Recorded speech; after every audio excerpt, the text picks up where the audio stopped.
The cafe culture in Korea is honestly next level. I just went to South Korea for my first time and I was straight up eating non-stop. We're talking like 5 meals a day. Korean barbecue, jjajangmyeon, fried chicken, everything. But the one thing that stood out to me, the cafes and bakeries. Come cafe hopping with me in Seoul, you have to check these places out.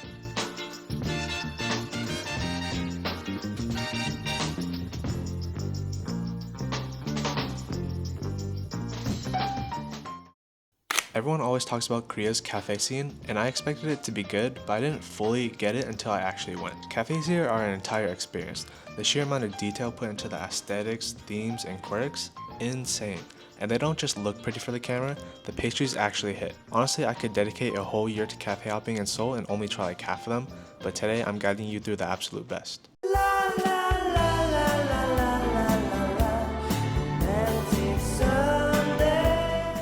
One of the massive trends blowing up right now that's made its way over to the States is salt bread. And the first spot I'm taking you guys is widely considered the GOAT of salt bread in Korea, jayeondo salt bread. They have a few locations around Seoul, but today I'm hitting the one in Songdong. It's right in the middle of a traditional Hanok village, so you're surrounded by beautiful architecture. There's usually a line, but it moves incredibly fast because they're constantly pumping these out fresh. I waited less than 5 minutes. Apparently they sell over 7,000 pieces of their signature salt bread a day, and it comes in a set of 4 inside this aesthetic paper bag that you can recognize from a mile away. There's small outdoor seating where you can eat them fresh while the local birds try to chip at your crumbs. Pro tip, eat them immediately before the bread deflates. The bottom has this perfect slight crisp, it's insanely buttery, and the inside is soft as a pillow with an amazing chew. I ate 2 of them back to back, it was that good. It has this perfect hint of saltiness, highly recommend.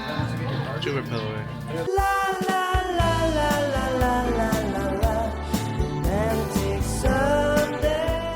Next up is one of the most viral cafes in Korea, Cafe Onion. I'm at the Ongguk location, which is a beautifully restored massive hanok. It's built like a traditional Korean house but super spacious with tons of seating, including floor seating if you want that authentic experience. They're famous for their pandoro, a star-shaped sweetbread completely buried under a mountain of powdered sugar. I picked up the pandoro, a basil pesto focaccia, a yuzu black honey tea, and their Dubai chewy cookie. My absolute favorite was the focaccia. It's loaded with pesto, caramelized onion, cheese, and a drizzle of honey. Honestly, nothing disappointed. The yuzu tea had so much depth and the pandoro was great. Now I've heard people say Cafe Onion is overrated, but I completely disagree. I'd definitely come back. The only miss was the Dubai chewy cookie. The filling was kind of dry and the cocoa powder was a bit too bitter, but definitely get everything else I ordered. The cocoa powder outside is super bitter. It's all over your lips.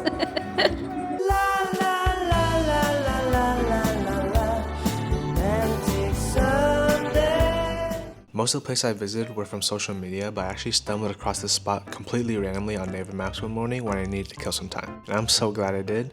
This is Cafe Ourvir. I got a vanilla cannelle and a blackberry lemonade. The interior here is super minimalist, quiet, and split across 2 floors with plenty of seat. I'd only tried a cannelle once before and I thought I hated them, but it turns out I just had a bad experience the first time. This was incredibly crispy on the outside and perfectly spongy on the inside. Just look at that smile on my face. The lemonade had the perfect sweet and sour balance, leaning just a bit sweeter, and they even had a glass window where you can see the pastry chefs working. Plus they have tons of outlets and good Wi-Fi, so it's a solid low-key spot to get some work done.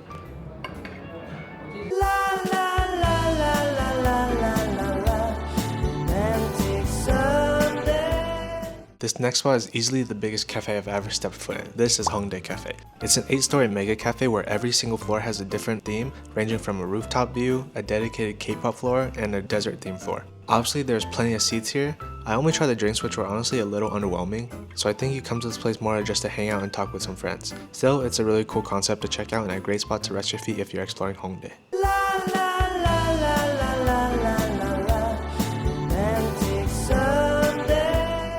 Oh my god, this next cafe took interior design to a whole different level. Cheongsudang is easily one of the most beautiful cafes I've ever seen in Seoul. It follows a stunning garden themed, packed with lots of greenery, bamboo, ponds, and they even have koi fish swimming around. I tried their chestnut Mont Blanc, a matcha latte, and their warm wood soy milk. The matcha latte was solid, a bit milder in the matcha flavor but super creamy. The soy milk was so unique. I've never had anything like it. It's an ice drink but it tasted warm and smoky, literally exactly what it sounds like, warm wood. The chestnut cake wasn't my favorite. I wanted a different dessert but it was sold out. The cake itself had a strong nutty chestnut flavor and the cream felt very cream cheese-esque. I would definitely come back here. The phone definitely eats first at this place.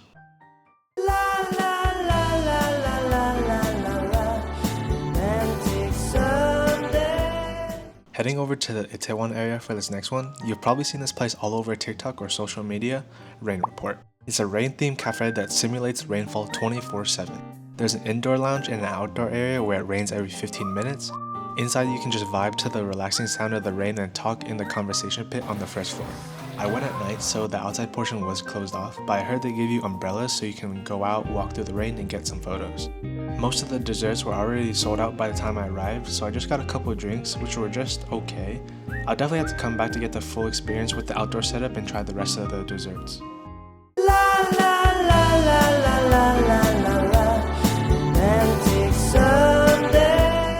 Imagine an old house hidden in an alleyway that was renovated into a cozy Ghibli type cafe.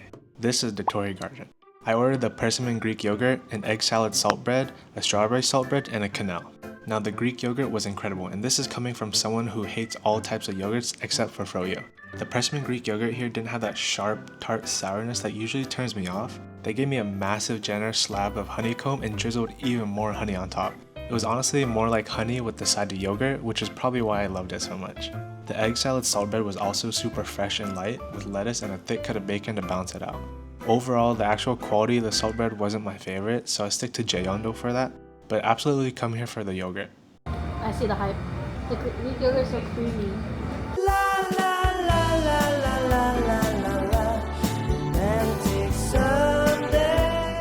If you want beautiful views of nature and a literal waterfall while you sip your drinks, head over to Cafe Pokpo near Hongdae. It sits right next to the Hongdae waterfall. I'll be totally real, the drinks I got were very underwhelming, and the inside of the cafe isn't anything special. It low-key gives off fast food chain vibes. The main appeal of this place is the waterfall view, and I think it's worth it just to grab an outdoor seat, chill by the water, and get a cool picture with your drink.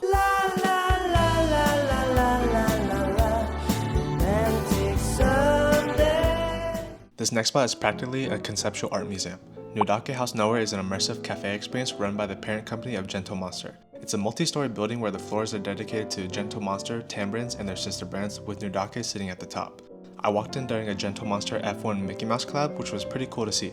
After taking this massive elevator to the top floor, you enter a huge room with crazy high ceilings. It's super quiet and feels like a fine dining restaurant. Once you sit down, they bring over these canisters of different tea leaves so you can smell each one before ordering. Just heads up, the teas aren't sweet at all. For food, I ordered this matcha croissant thing, and it completely lived up to the hype. It's a ring of flaky croissant crust made with squid ink, which gives it that signature pitch black color. The croissant was crispy and incredibly buttery, and this matcha cream was sweet with just enough bitterness to balance it out. This place is pretty expensive though, and ended up costing more than most of my actual meals in Korea. But for the experience and the food, pretty worth it.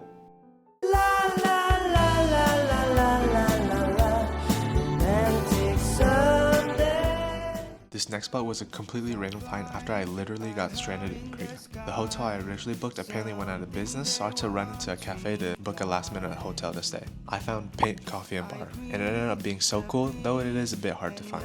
It's hidden in an alleyway, and you walk down a long hallway that opens up into a cozy outdoor porch area. The interior is on the smaller side, but it feels super cozy and intimate. They serve actual real food like pasta and sandwiches, but since I already ate, I just grabbed a passion fruit aid and a strawberry tiramisu. It's a really aesthetic, quiet spot to catch up with some friends or get some work done.